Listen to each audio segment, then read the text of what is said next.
Inside New Orleans Sports with Eric Asher is underwritten by... At Villeries Florist, we deliver the magic of flowers 7 days a week to the North Shore and South Shore in the New Orleans area.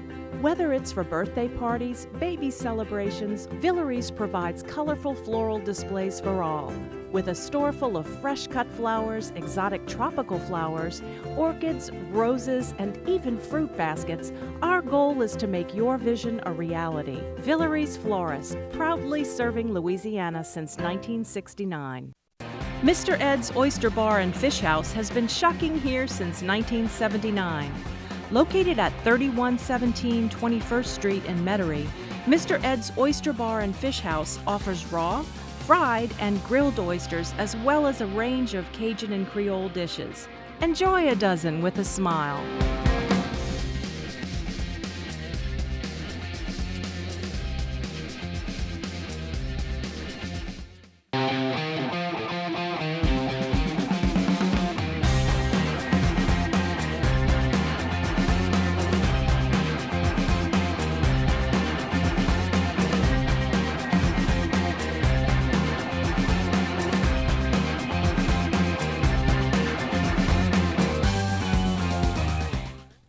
Good evening, New Orleans, and welcome to another edition of Inside New Orleans Sports. My name is Eric Asher. I'm your host tonight. Tonight we have a great guest as always. We'll be taking a hard look at what's going on with the Saints, LSU, Tulane, Pelicans, UNO. We'll talk about Tulane, LSU, and UNO baseball as well as basketball. We'll talk about the Will Wade situation, which is really blowing up within the last 24 hours with more of those wiretap tapes coming out. We'll find out. We'll get our guest take on that as well. And of course, we'll look at the Saints. Man, look, March 13th, free agency starts. Saints don't have a lot of draft picks.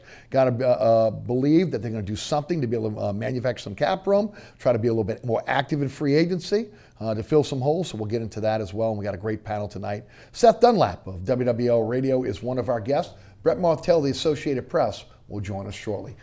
Welcome back to the show, Seth. Good to have you. Again, as I was telling you before, I really enjoy your radio program. Love listening. Tell the folks a little bit about it, a little bit about what's going on over at WWL Radio. Yeah, we look daily, sports talk show 8 to 11 on WWL. We have a lot of fun every single night, talking a lot of Pels Saints. You know the deal, just all the local sports. Been doing that for about 2 years now.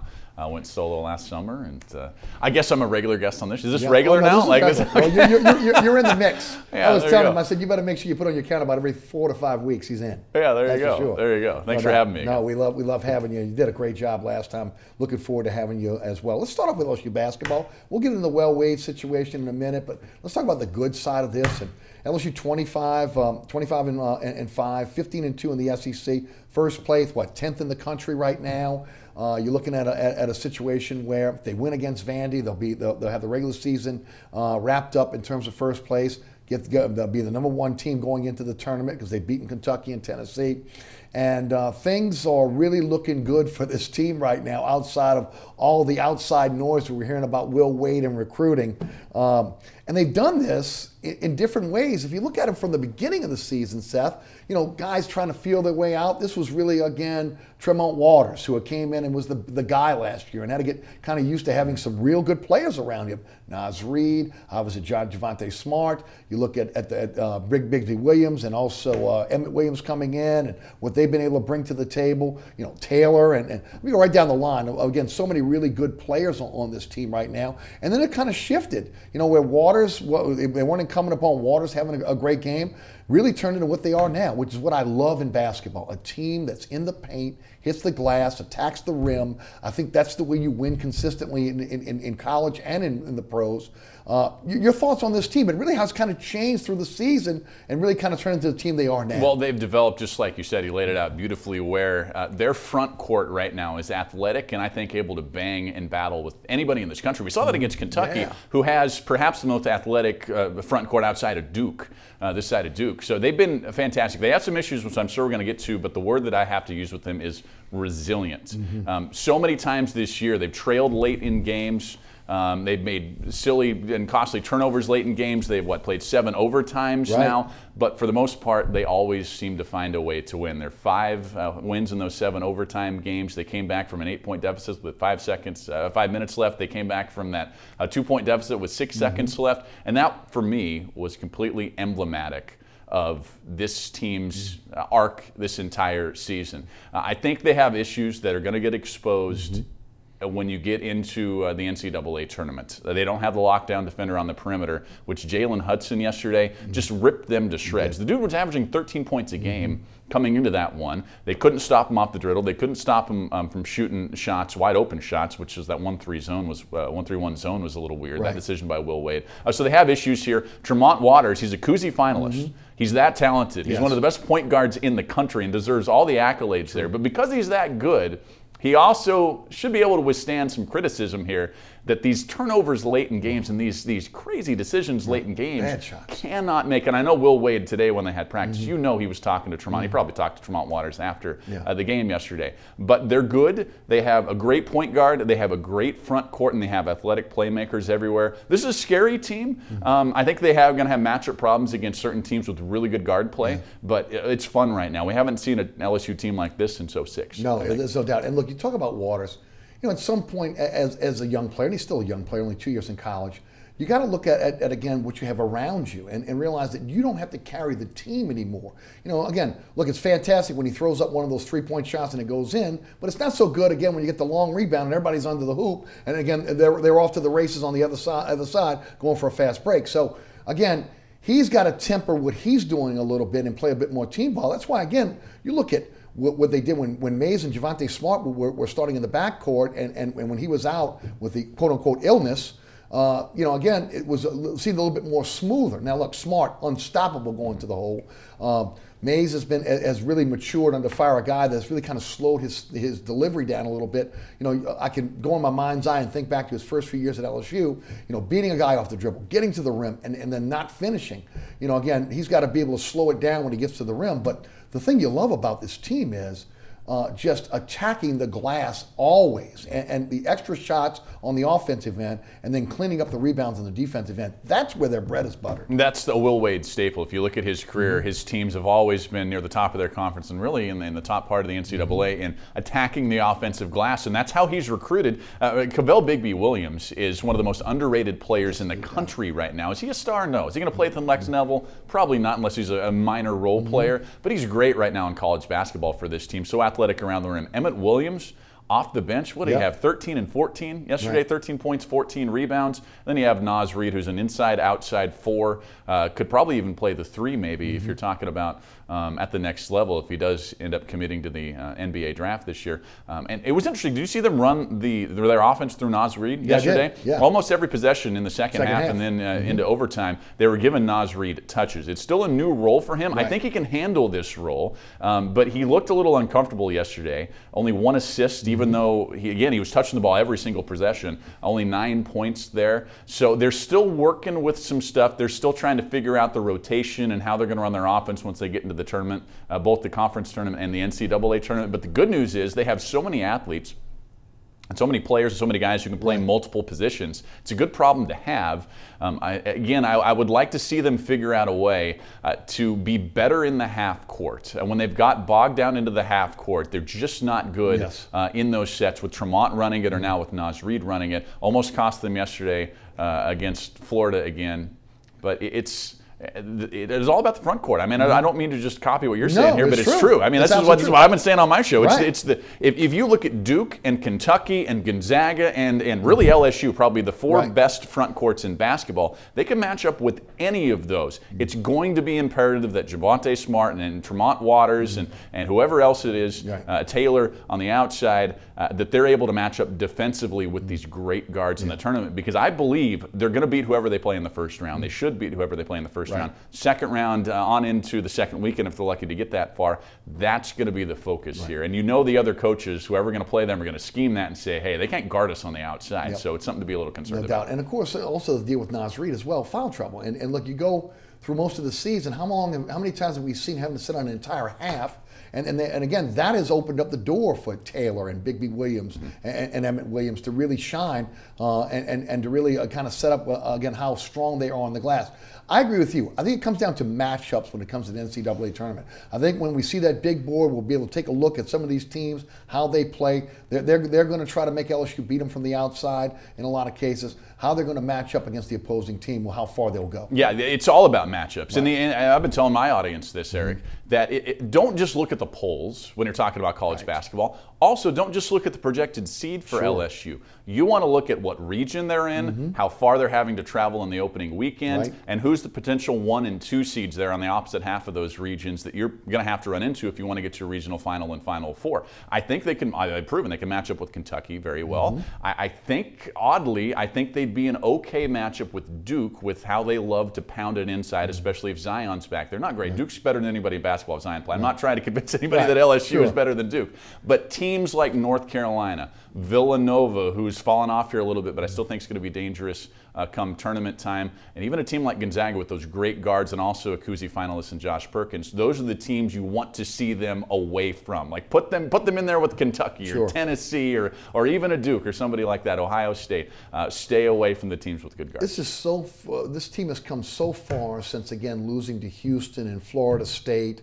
You know, and the other team before, you know, we saw early to where they are now. Now, Oklahoma State was a bad loss. Bad loss. Bad loss, right. Bad loss. And that actually probably is going to cost them. Let's say they win out here. We're going to beat Vanderbilt unless something catastrophic happens. And then they win a couple of games in the SEC tournament. That loss to Oklahoma State is going to cost them a 1 seed. That was that bad of a loss. If they had won that game and still were able to win the conference regular season or tournament title, they're probably looking at a 1 seed or the top 2 seed. It's amazing. Yeah, that's why when people say in college basketball, does every game matter like it does in college football? Probably not, but these big games, every game does matter in some way. Seeding matters when it comes to March, and that one loss there, and Will Wade knew it. He talked about it right after that. You know, we've got to be better than this. This is a stinker of a loss, and it's just that really ugly blemish on the resume. This team has evolved, as we've mentioned a few times on the program tonight. Talk about Will Wade and again his influence on this team, because this is, like I mentioned, this is a different team than we saw early in the season than where they are now.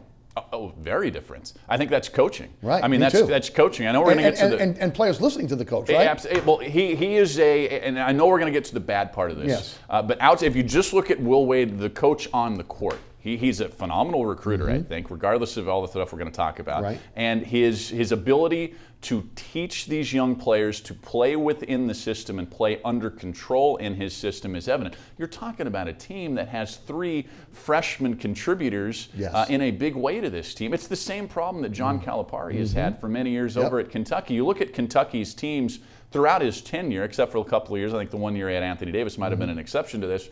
But they struggled in the non-conference. They struggled in the early part of conference play. Calipari's teams, when are they good? Conference tournament time, NCAA tournament time. Will Wade's teams are proving now to be the same. And watch out, college basketball world. Yes, they'll have matchup problems. Talked about it, but they're dangerous. I don't think anybody's going to want to play this. No, I think they're dangerous as well because, again, the size, the athleticism, and 3 guards that can handle the basketball as well. I think that goes a long way. Oh, it does, because if you're going to face some of these teams in the tournament, undoubtedly, unless you get really lucky, that like to either press, run a really heavy trapping zone, and you've got to have the guards that are able to handle this. They might have issue on the perimeter defensively. They have no issue, Eric, offensively on the perimeter, especially now that Nasri's is stepping out and helping run the offense a little bit. You almost have, 4 guys that can kind of run the offense. That's true. You know, Seth, I like it when they pressure teams, when they're pressing, when they're taking the game to opposing teams. I think they're at their best. I think they get a little bit lax when they kind of lay back and wait for a team to come to them on the offensive end. I'd like to see them be a little bit more aggressive as they get into the tournament time, a little bit more press, you know, but force teams into making errors. You know, it's interesting. I've thought about this a lot, and I don't know. I don't know either way. I'm unconvinced that LSU has the depth to execute that. If you're playing 2 games in a couple of days in a tournament setting against a really good team, especially the foul troubles you mentioned here earlier that a lot of these freshmen are getting themselves into. All of a sudden, if you get Naz Reid or Javonte Smart or Tremont Waters with a couple of fouls early and they got to sit the rest of the first half, watch out. That's it. That's lights, camera, and the cut here in NCAA tournament time. So pressing in the tournament would be I don't think you're going to see it for an entire game. You might see it sporadically if they think they can take advantage of a team's guard play in the backcourt, but it's different than if you're facing a Vanderbilt like you are this weekend, and you're facing even a small school or mid-major, what would it be, a 13, 14 seed, is going to be a lot better than these bottom feeder SEC teams. I think it's a legitimate question. When you look at Naz Reid, his development right now, I don't think he's ready for the pros, but these days, players are not ready to go to the pros. He's got a lot he could work on the collegiate level that obviously will make him a much better player, but I got to believe he's a one and done, right? I would think so. Right. I don't know if he's a lottery pick. Right. I think he's a first round pick, and I'm not trying to not have an opinion here. I'm paid to have opinions on my show. Naz Reid is one of the guys throughout his entire process since he was recruited here that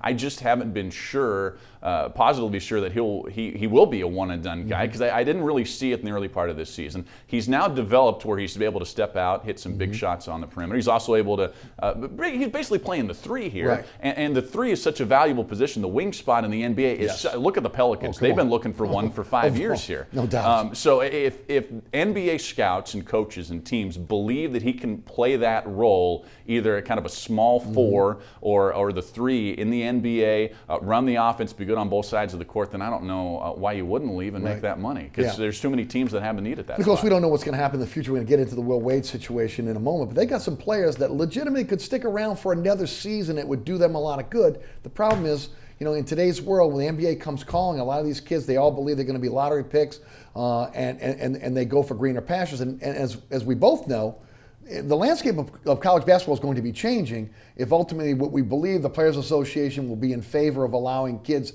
at 18 to be able to go directly to the NBA, with each team having now a G League team, a true farm team that they'll be able to utilize. You'll see a lot of these players that maybe would have been a one and done now going to the NBA. They may spend the season in the G League, but you'll never see them on a college campus. No, and I have less empathy for college basketball players than I do football players who don't have a G League option or a European basketball league or the Chinese basketball league. A lot of people might not know, but you get paid millions of dollars a year if you go and play in China right now. So if you have these kids who, like the Zion Williamson conversation came up when he had that shoe blowout, and everybody's saying, well, he's forced to play in college basketball. I'm going, what are you talking about? He literally could have went to Europe for a year or China, and they would have given him literally a truckload of money to go over play over there. They want to be coached. I think you had talked a lot of these players. They want to be coached by the best basketball minds, and they're in college right now. The Krzyzewskis, the Caliparis, the Wades, the Mark Fewes, those kind of guys. But it's going to change, and I'm glad it's going to change, because I think it's a drain on the product of college basketball when you have all these guys, one and done guys, which I don't begrudge them at all for that. I mean, they got families to pay for. They got really their futures and their future generations to think about. I'm not begrudging them at all. But from a college basketball perspective, from the game, I think it's going to be better when the kids who are able to play in the NBA right away are able to go there or go to the G League, and then you get the guys who aren't quite ready, are going to spend 2, 3, maybe 4 years in the program, stick around. I think it's going to be a better product. That's the plus of it all. I guess the minus is you're not going to see the great players that you would have once seen on the college level, because those guys will now be, in Pensacola playing for the G League, right? Okay, or they'll be going back and forth with the NBA squad. But you will see guys that will stay, as you mentioned, 3 and 4 years. So you're going to get a team that you're going to be able to follow of guys that are going to be there, and they're going to get better every single year. And look, we see it now. You look at mid-majors now that have guys that stay 4 years. There's always 1, 2, or 3 that you get in the NCAA tournament, and you don't want to face those guys because they've been on that team and they've progressed as a team over several years. Yeah, and I think, and I hear that a lot, that you're going to take away the star players from college basketball. But if you look at some, not all, that's a good point, some, not all, but if you look at how college basketball is marketed, I think the NCAA has been really good at this. For the most part, not always. Obviously, they've been promoting Zion, but what do they usually market? It's the coaches, right? It's the Krzyzewskis, it's the Caliparis, it's the Boeheims, it's these guys. Absolutely. They're the stars of college basketball, and so are the programs. Like college football, we talk about a lot of the players, but it doesn't matter who suits up for LSU when they're playing Alabama every year. Everybody's going to get rowdy and love that rivalry. Same thing with, Will Wade sticks around here and builds this program. Even if he doesn't have these stars like Naz Reid, who might be a one-and-done guy, when it's LSU Kentucky, if they build that rivalry, LSU Tennessee or whatever it is, it's going to be fun no matter what. And taking the conversation away from these players being quote unquote forced to play college basketball, which again I think is nonsense, but a lot of media outlets are running with that, will again kind of be the salve to heal those wounds, and then we can start to maybe have a better dialogue about this. And also with this college basketball corruption scandal and recruiting scandal, a lot of that's going to go away. When the guys who want to go make money and say, well, I need money to play, they can make money. Right, they can go right to the G League. As you mentioned, they go to Europe or China, make money as well. Before we shift off of college basketball and we get into the Will Wade situation, talk a little bit about UNO basketball. They're in 4th place right now. They're 17-12. They're 12-6 in the conference. They're 12-3 at home. Something that is unusual for when you talk about a Coach Sless coach team. Only 5-9 on the road. They were sitting pretty about a week ago. They were in 2nd place, taking on Sam Houston. They lost that game. They've lost a couple since then. And so, again, now in 4th place. They don't get a chance to get that double bye, which is huge for the Southland Conference. But talk a bit about this team. You know, they've been beset by injuries again this year, and that really has kind of set them back. Right when they were starting to hit their peak, again, another injury that really kind of put them back. But yet, you know, you like the way that Coach Sless is building this program. Well, I think I talked to Coach Sless, Mark, the day before, a couple days before the Sam Houston game. Right. And you can hear in his tone that he was a little frustrated by the injury part of this season. He'll never admit it, though, right? He'll never admit it, but you can kind of, if you talk to him long enough, you know when he's a little frustrated about something. I think we were talking about this before the show started. It's just a bad moment this last week when you fall from probable 2 seed all the way down to the 4 seed. Not only do you miss the double bye, but now you're on the same half of the bracket as the best team in the conference, which is Sam Houston. So it wasn't really a good couple of weeks for UNO, but we have seen great runs for these teams in the Southland Conference tournament. But it's going to take a conference title for them to be dancing. Yeah, there's no doubt. And let's hope and we mentioned it before, we were talking before the show, it's always nice to see several teams from the state involved in March Madness. It's been a dearth for a long time. Look, growing up in this state, especially when you're talking about late 70s, early 80s, where you had, you know, 4, 5, 6 teams going every single year, you know, led by Dale Brown and LSU. It's been a lot different. You know, you had some time in the 80s where you had, again, several teams programs that were going each and every year into the 90s, but it's never been as strong as it once was, and you'd like to see it get back.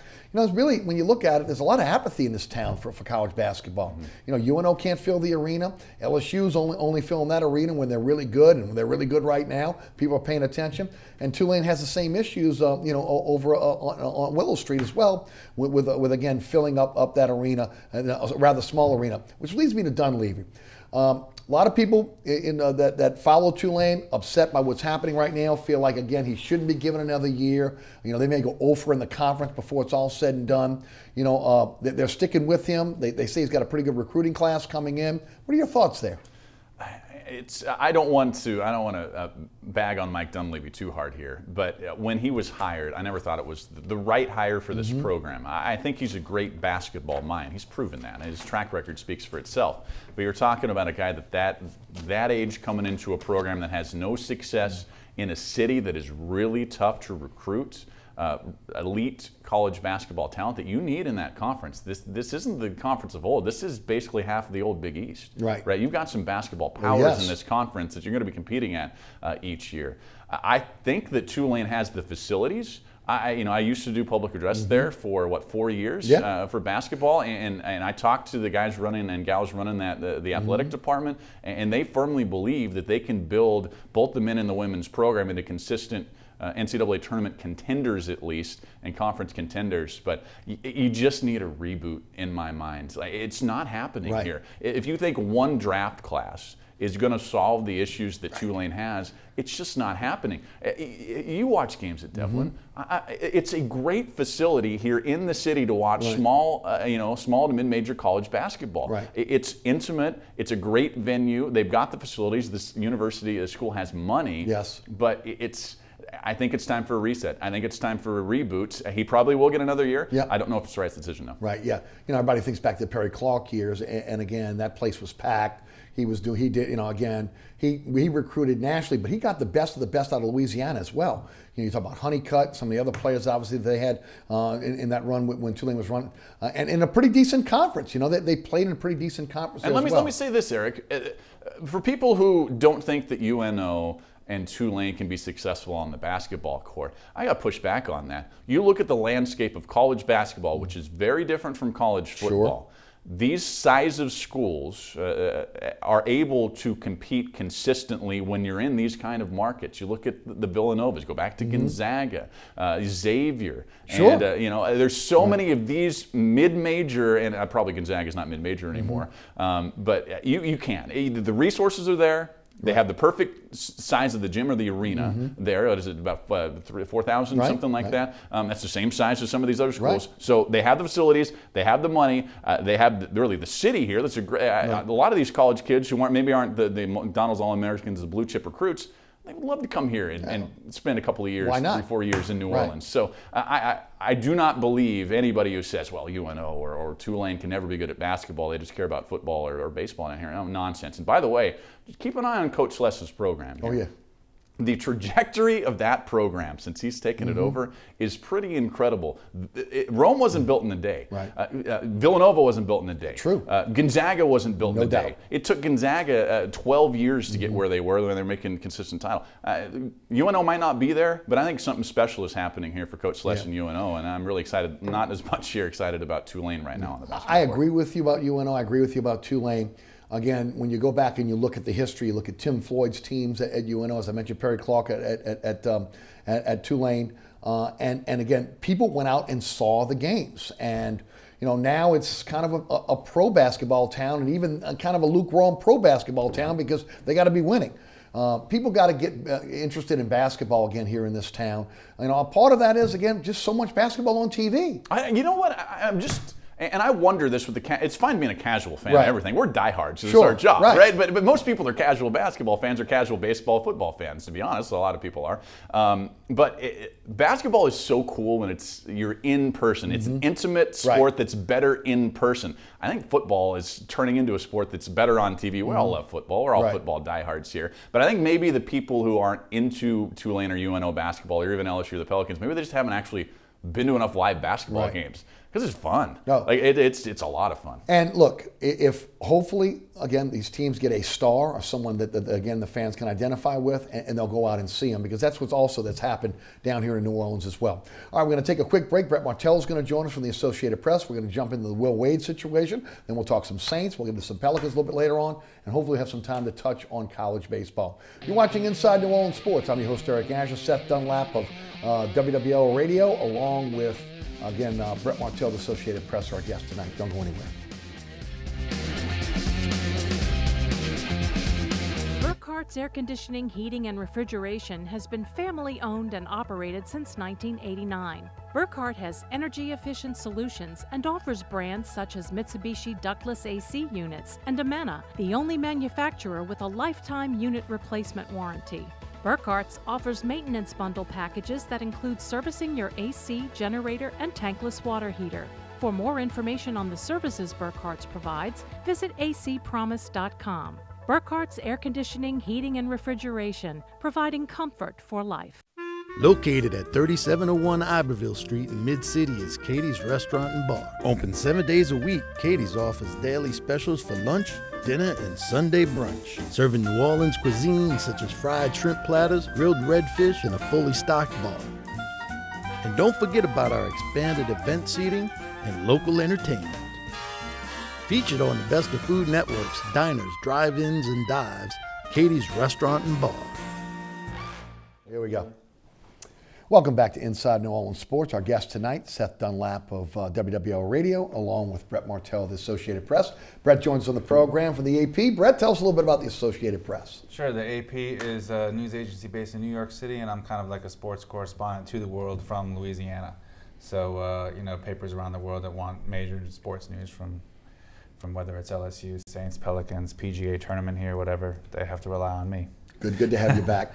Right, just in time, because we're just getting ready to get into the Will Wade situation. Of course, for a little background, again, Christian Dawkins is a handler, for the lack of a better term, for AAU teams, etc. And supposedly there is a wiretap that the FBI was involved in with some other individuals. Will Wade, coach of LSU, along with Sean Miller, coach of Arizona, also involved in these wiretaps. What came out today is a little bit more than what we've heard kind of in the past. I'm going to read just an excerpt of what Yahoo Sports reported today, and then I'll get the panel to be able to give me their thoughts on it. It says that ESPN, along with Yahoo Sports, independently verified calls between Christian Dawkins and Wade, which occurred in 2017. The FBI was monitoring Dawkins' cell phone as part of the federal government's clandestine investigation into college basketball corruption. According to those familiar with the calls, Wade had been frustrated with a handler of current guard, LSU guard Javonte Smart, who was a top 10 recruit then from Baton Rouge, Louisiana. Here's how the transcript went. This is Wade. I was thinking last night on this Smart thing. Wade told Dawkins during one of the calls, I'll be honest with you, I'm blanking tired of dealing with this thing. Like I'm just blanking sick of dealing with this blanking stuff. Like this should be not that blanking complicated. Dude, Wade went on to say during the call, I went to the handler with a blanking strong blank offer about a month ago. Blanking strong. The problem was, I don't know why he didn't take it now. It was blanking tilted toward the family a little bit. It was tilted toward to take care of the mom, taking care of the kid, like it was tilted towards that. Now I know for a fact that he didn't explain it to the mom. I know now that he didn't get enough of the piece of the pie in the deal, end quote. He went on to say, it was blanking hell of a blanking offer, hell of an offer, especially for a kid who's going to be a 2 or 3 year kid. In a different call with Dawkins, Wade joked about a player being compensated more than the rookie minimum of the NBA. Wade told Dawkins that he made deals for as good of players as him that were a lot simpler than this. Now, Dawkins is a former runner for the NBA agent Andy Miller, who was sentenced to 6 months in federal prison after being convicted on felony charges for his role in a pay-for-play scheme funneling money from Adidas to families of high-profile recruits to ensure they signed with Adidas-sponsored schools such as Louisville, Kansas, and North Carolina State. You had a chance to read it. You just wrote about it. Your thoughts, Seth? It's not good news. I don't know how he exactly explains this away. Now there's nothing said about money. The word money isn't in there. I don't think the word deal is in there. Mm-hmm. But let's not be naive here. Taking care of the. Let's not be naive here.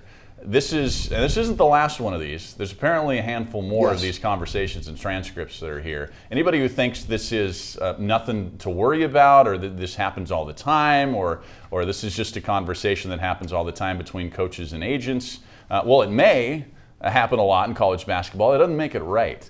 There's a lot of smoke here, and he's going to be subpoenaed. He's going to be under oath. Well, he's been subpoenaed. Right. He's going to be under oath soon. April 22nd. And either he's going to do one of three things here. Mm-hmm. You're going to plead the fifth, which isn't going to look good.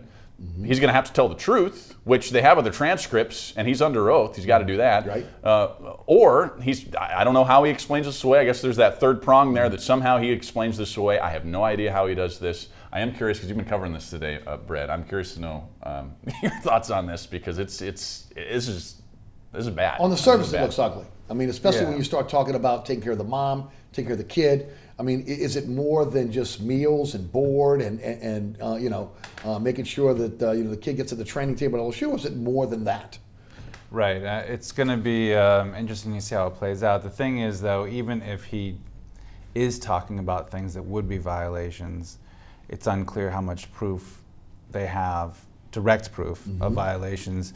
Also, I'm under the impression that the whole NCAA will be watching this, especially other coaches, because just from covering Will and his personality, he doesn't, or he's never before, and maybe he's just good at faking it. He's never before seemed all that defensive about any of this, except, I mean, he even acknowledged that, knowing Christian Dawkins and saying he never, quote unquote, did business with him, which is a careful choice of words.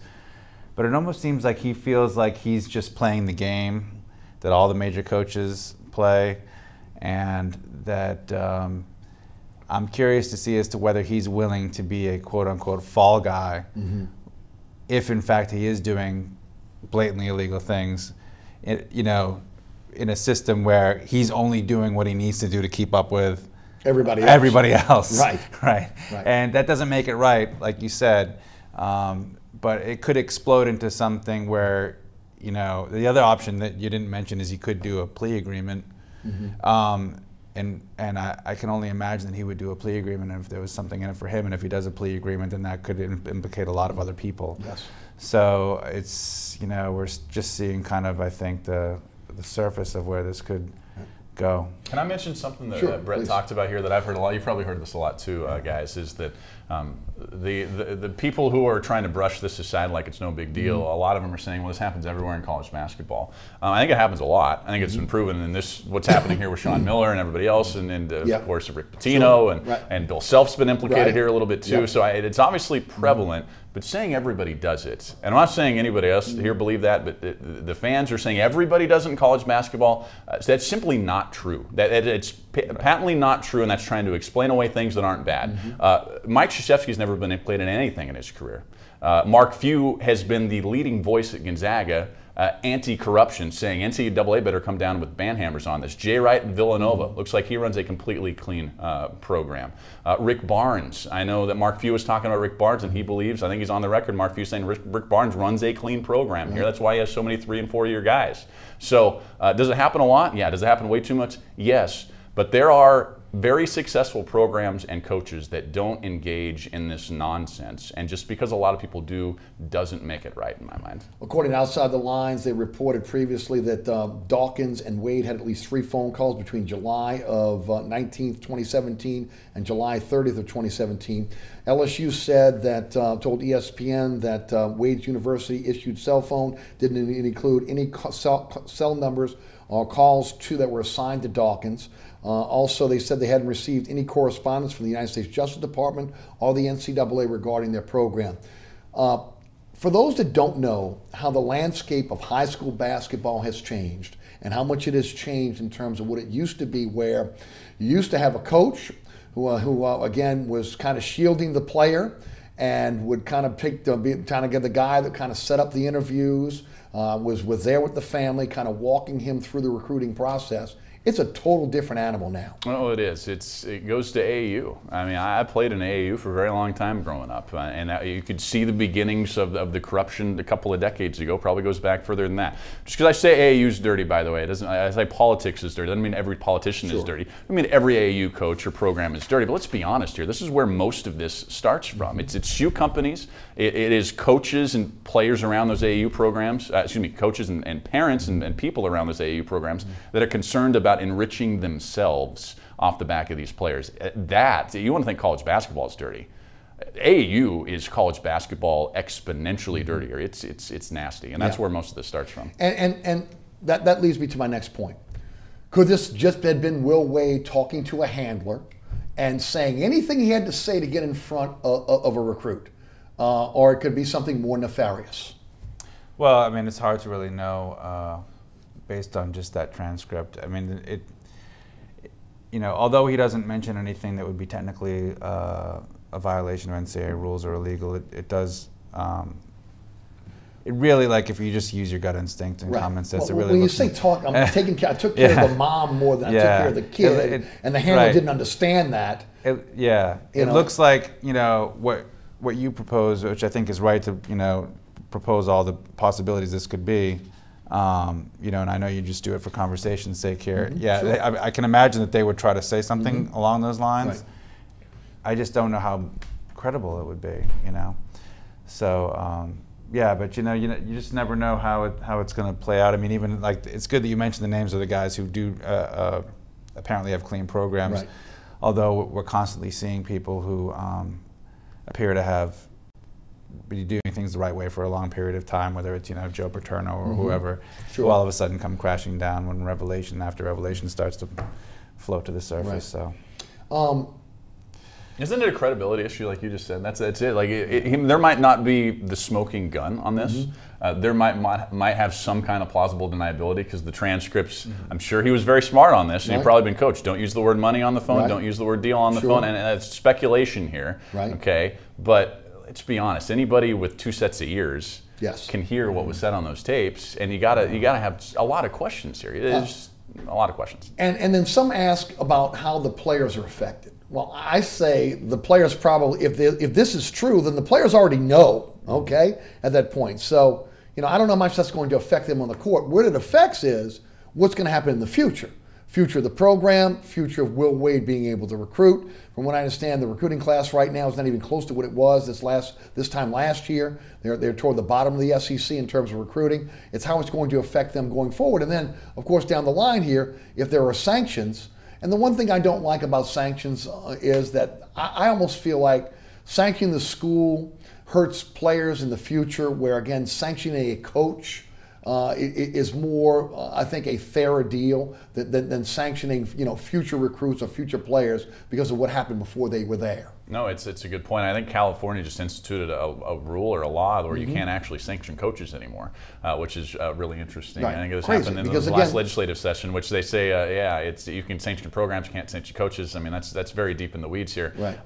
It has to have some kind of effect, I would think, for the program. And the other aspect of this corruption scandal is the NCAA is dragging their feet on this. Mark Emmett has been, I mentioned Mark Few before. Mark Few has been on the record, I think, 2 or 3 times begging Mark Emmett and the NCAA to take steps to see this investigation through. Mark Emmett, I think in December, said, we are still investigating this, we're waiting for the FBI thing to play out, paraphrasing what he said. But I just do not know if the NCAA has the chops to really see this through in a meaningful way, which they need to if we want to clean up the sport. Well, and I would say this, and this is speculation on my part, I think it comes down to if it's more than a program like LSU. Okay, LSU is when you talk about the history of basketball, when you talk about where they are in terms of being a program, and now meteoric rise, obviously, and that raised a few eyebrows, but if you start talking about some of the blue blood programs in this country that may be involved in this, then all of a sudden, you got a mega story. Right. Especially if it's a program like a Kentucky or North Carolina or somebody like that. Sure. But at this point, I think the NCAA, like you said, they've always struggled with investigative resources, and then there's no telling the extent to which they're getting any cooperation from the FBI, which kind of likes to do things its own way and doesn't necessarily feel compelled, even though college basketball fans in the NCAA might love for the FBI to say, here, look at everything we're doing. Maybe that'll help you too. I'm not aware of the FBI generally working that way. No. So I think Emmett is in a situation where he thinks, well, we're under-resourced in terms of investigations. They're doing this. We can't compel them to share anything with us. Maybe we just better wait and see what they come up with before we move forward, and that might have something to do with it. Yeah, sport's in a little bit of a crisis because I believe what you just said, and that I don't know if the NCAA is going to be able to penalize these coaches if they don't have their own evidence on this, and that's going to taint the sport. I mean, Bill Self's been obviously overly successful at Kentucky. Their string of 14 straight conference titles just came to an end, but if you read some of the stuff and some of the transcripts here, he's implicated in a pretty big way, and that's one of the 5 biggest basketball programs in the country right now. And when we have LSU here, you have Arizona and Sean Miller, who looks like he may be in it in a deeper way than even Will Wade is here. But if the NCAA can't clean up their own mess, nobody's going to do it for them, and I guess this is the fan side of me coming out for basketball. Like I'm a basketball fan. I'm a fan of the sport of college basketball, and I want to see it thrive and succeed. But if they can't clean up the dirt that's in their own building, they can't sweep that out, then they're going to have major issues here. Guys, how much does this taint this wonderful season LSU's having right now, if at all?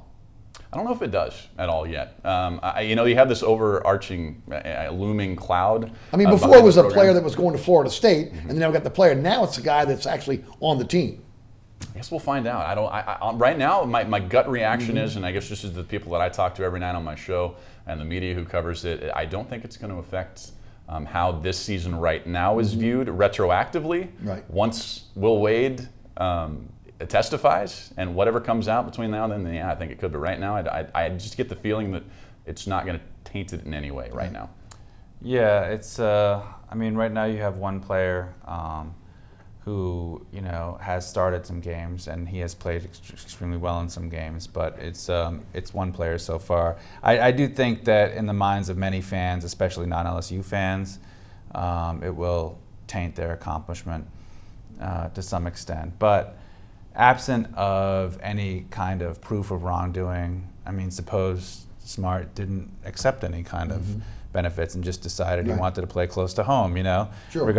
I mean, so there's all kinds of ways this could go, and then colleges seem to go to great lengths to give successful coaches the benefit of the doubt, and we don't know how long he's going to hang on, but if he is found to have violated rules while an LSU coach, I mean, the short term is, this season will be tainted. It will affect the administration that hired him and hasn't done anything or said anything that we know of since this first came out.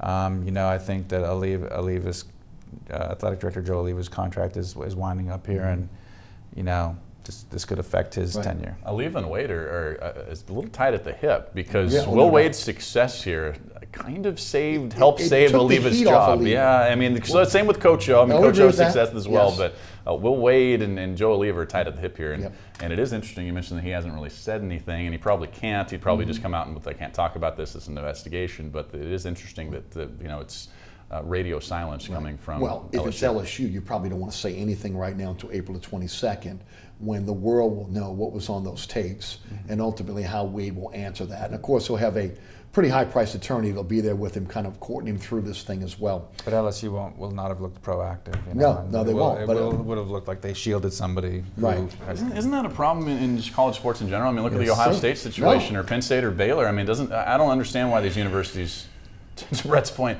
don't get out in front of this. I mean, you got more to worry about than just your basketball program. It's win at all costs. That's what the problem is, and that's what it's always been. If you've got a successful coach, in a lot of cases, you'll do everything possible to be able to shield that coach from having to move on or any type of penalties. Yeah, and there could be some cost-benefit analysis that doesn't really involve necessarily ethics or principle. But I mean, I've been there all season for the home games, and it's been packed. Right. So you have to imagine basketball revenues are up substantially this year, especially over 2 years ago. Sure. And people are already whispering about, again, a redo of the PMAC and everything else because they feel this program is now on solid footing and is going to get better through the years. Of course, we were talking about a little bit earlier, the landscape of college basketball is going to change now if ultimately players can go directly into the NBA from high school. But you'll see more players that'll stay 3 and 4 years, so you'll have a true program rather than a bunch of one-and-doners. Let's shift gears to the Saints. I want to first ask you guys the needs going into this season. Now, I'll throw mine out there. Defensive tackle. Now they've got the issues with Onyemata and the marijuana bust, which again might cost him maybe a couple games. We don't know what that situation is. Obviously, you got Sheldon Rankins and his injury late in the season. So again, him coming back from an Achilles on the inside, I think defensive tackle becomes one of the priorities. Wide receiver, we saw what happened this year again with the lack of another wide receiver, especially a slot guy. Tight end, well, they desperately need a tight end, whether that's going to be one that's going to be a veteran or draft one. I think they may do both. I think now, depending on what's going to happen with Andres Pete and his big cap hit, guard tackle because of Armstead also has to be something they have to look at. And because of Bridgewater and the possibility of his defection, quarterback probably has to be on there as well. And I keep hearing people talk about Tyrann Mathieu being a Saint. Some people are saying that safety's part of that deal. I don't know where they get all this money, but I'll turn it over to you first, Seth. What are your thoughts in order of the needs for this team? Well, it does come down to money. They have $12 million cap space. They can free about maybe 10 more million of that up if they defer some of these contracts, extend some people.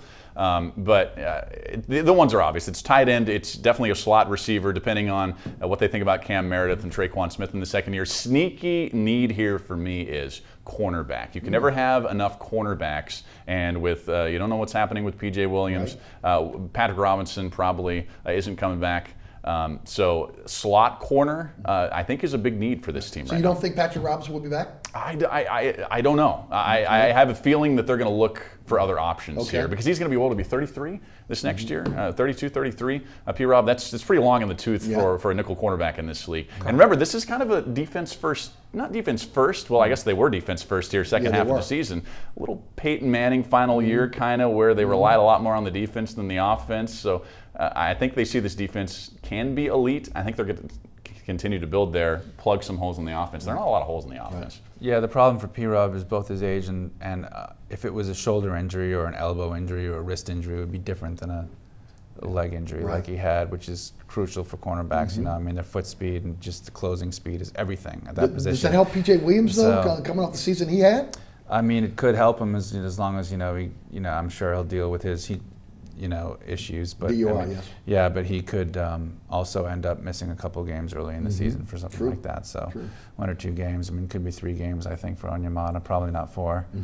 But yeah, and with Sheldon not being able to start the season with his injury, definitely they're really, I mean, Tyler Davison's a free agent. Yes, so he is. Yeah, imagine if they lose him, they basically are empty at the defensive tackle position. I mean, they're going to have to.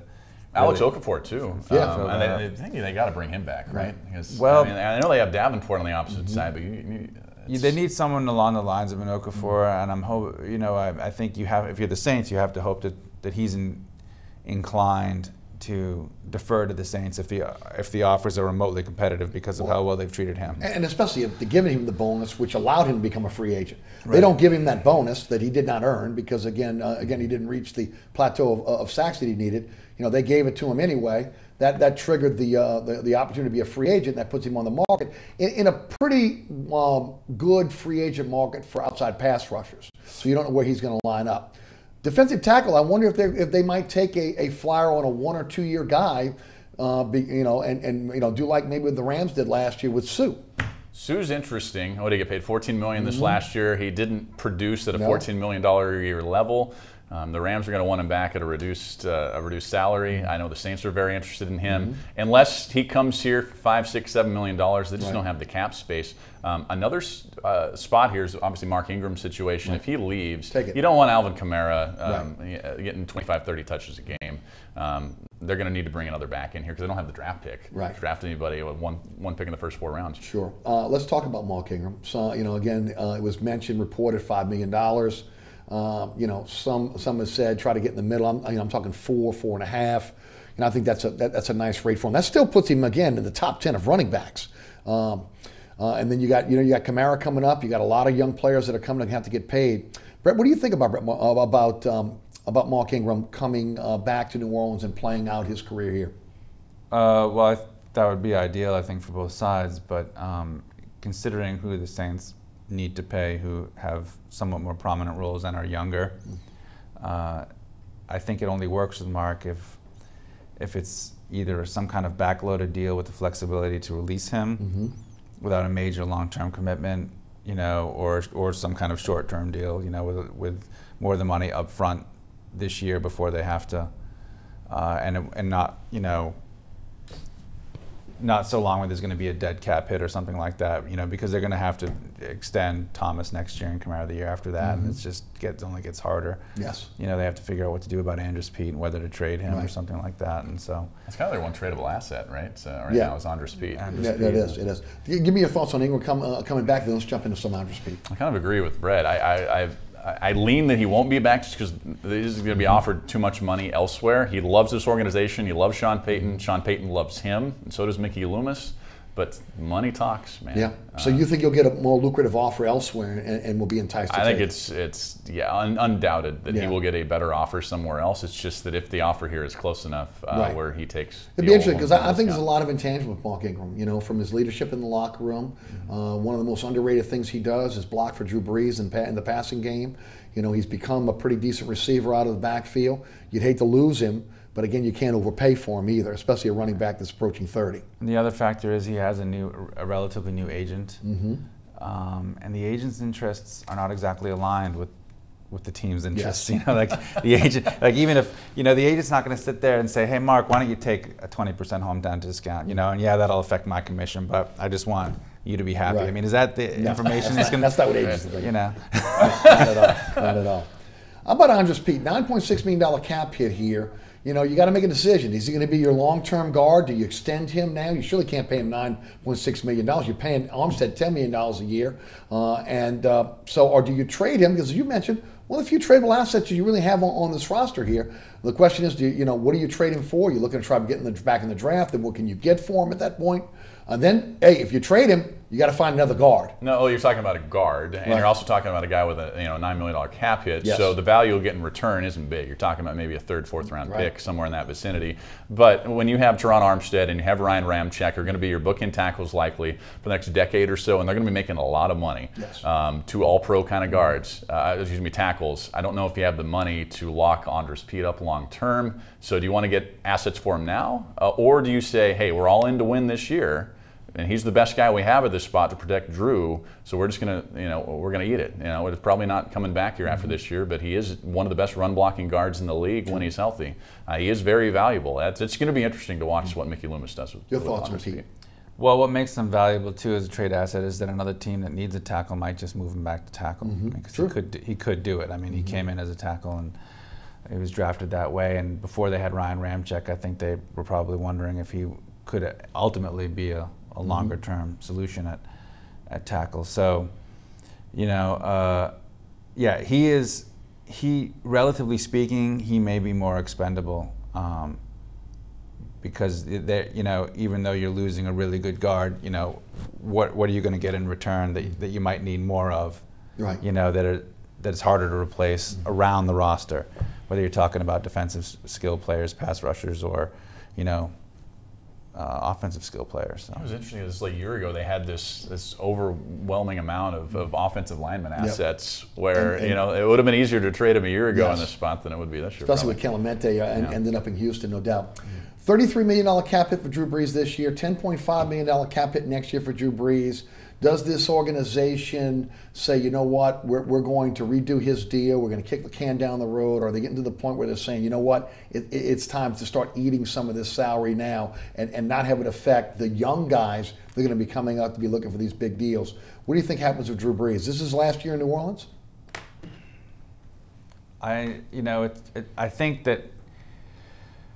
that's a tough call, I do think that the years are running out, but I expect that his contract was designed at the time, and the thing is, you never know how his thinking is evolving and how he feels, but it was designed with this big cap hit so that he would get an extension. I mean, that is the whole idea. Right. That's what Drew Brees got so for they can spread it out over a few more years. Yeah, in spreading it out, maybe he takes a more team favorable base salary going forward and helps him that way. It really just depends on what he wants and whether the team feels like. What's your gut?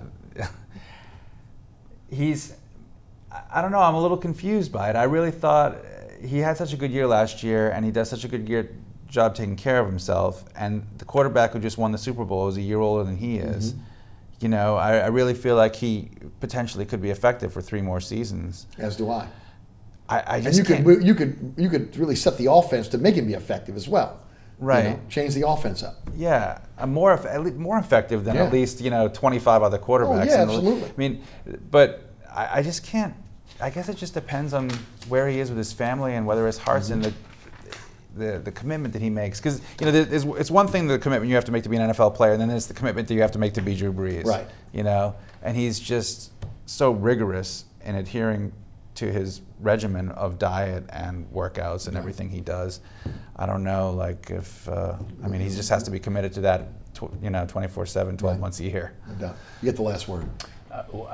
If you're asking me what I think Drew's going to do, I have no idea after this year. I know he's going to play this year, and I do wonder how the ending of this season will affect him from a mental standpoint. Like Brett just says, his desire to put in the preparation and work all season long to be Drew Brees. Yeah. So it'll be interesting to watch. Yeah, it will be. And it'll be interesting to see what they do with that cap hit as well. I mean, $35 that's a lot of money. It won't be $35 million coming this summer. No, I agree with you. Seth Dunlap, WWL Radio, Brett Martel, the Associated Press. Thanks for being on our panel tonight.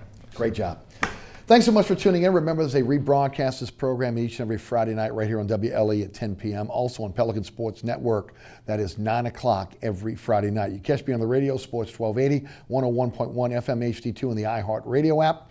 That is weekdays noon to 2. You can listen live, download the podcast at ericasher.com. All the previous episodes of Inside New Orleans Sports can also be seen at ericasher.com. Special thanks to our guests tonight. Again, Seth Dunlap and Brett Martel. Also the WLA production staff, Ron Yeager, Jim Dotson, Alex Chacon, Naila Jones, and my director, William Hill. Thanks so much for watching. We'll see you next week for another edition of Inside New Orleans Sports. I'm Eric Asher. Thanks again.